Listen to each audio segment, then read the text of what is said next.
Good morning friends मु शुभेन्दु पुणी थे स्वागत करुच्ची आम चैनल एसके नॉलेज।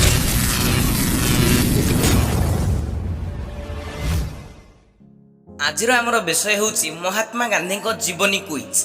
आज आम देशर जातिर पिता जे कि आम देश को स्वाधीनता आनी विषय आम क्विज करने को जाऊे। चलतु बिना किसी समय बर्बाद करी आरंभ करिबा।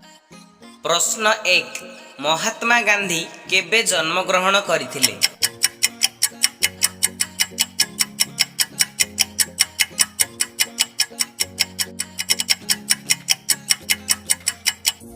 उत्तर हेउची 1 नंबर 1869 अक्टोबर 2। प्रश्न 2 कस्तूरबांग सह केबे विवाह होइतिला?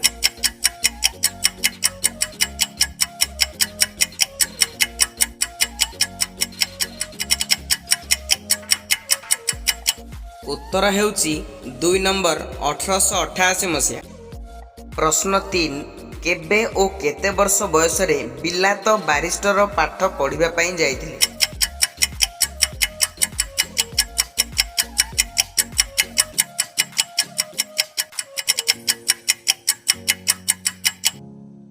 उत्तर हेउची 3 1888 19 वर्ष बयस रे। प्रश्न 4 ओकिलाती व्यवसाय रे केबे दक्षिण आफ्रिका जाइथिले?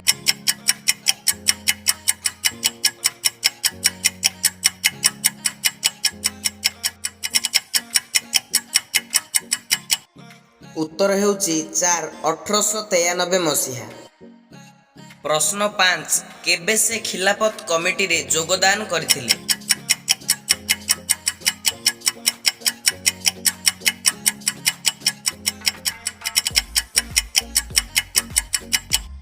उत्तर हेउची 3 31 अगस्त 1920। प्रश्न 6 केबे से जातीय कांग्रेस रे जोग देइथिले?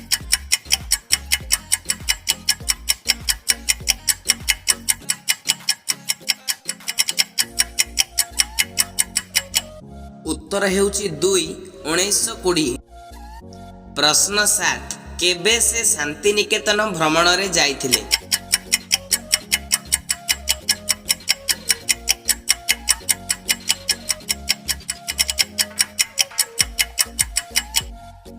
उत्तर हेउची 1 17 फेब्रुआरी 1915।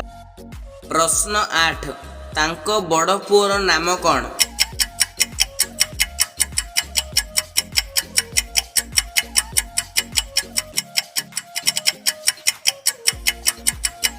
उत्तर हेउची 3 हरिलाल। प्रश्न 10 तांको सान पुओ रामदास केबे जन्म नेइतिले?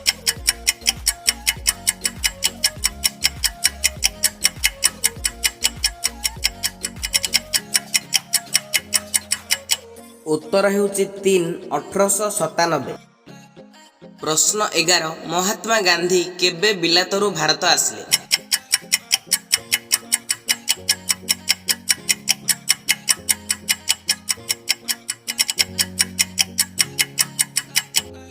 उत्तर हेउची 4 1991। प्रश्न 12 केबे से नाटाल भारतीय कांग्रेस रे योगदान करथिले?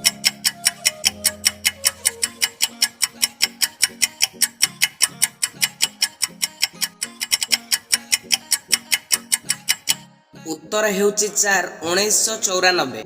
प्रश्न 13 सत्याग्रह आश्रम केउठारे प्रतिष्ठा होइथिला?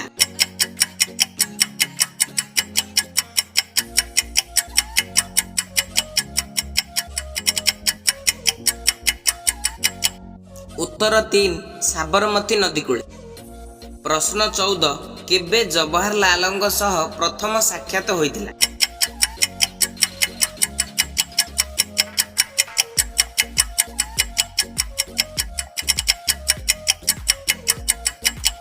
उत्तर 2 1915। प्रश्न 15 रावलात आईन विरोध रे केबे सत्याग्रह आरंभ करथिले?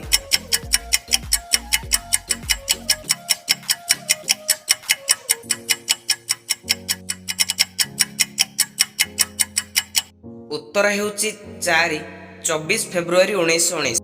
वर्तमान आमर महात्मा गांधी जीवनी पार्ट 1 शेष हो जाइछि। एही भावे नुआ नुआ वीडियो देखिबा निमंते आमर चैनल को लाइक ସେୟାର ସବସ୍କ୍ରାଇବ୍ କରନ୍ତୁ ଆଉ ଭିଡ଼ିଓଟି କିଭଳି ଲାଗିଲା କମେଣ୍ଟରେ ନିଶ୍ଚୟ ଜଣାନ୍ତୁ। ରହୁଛି, ନମସ୍କାର।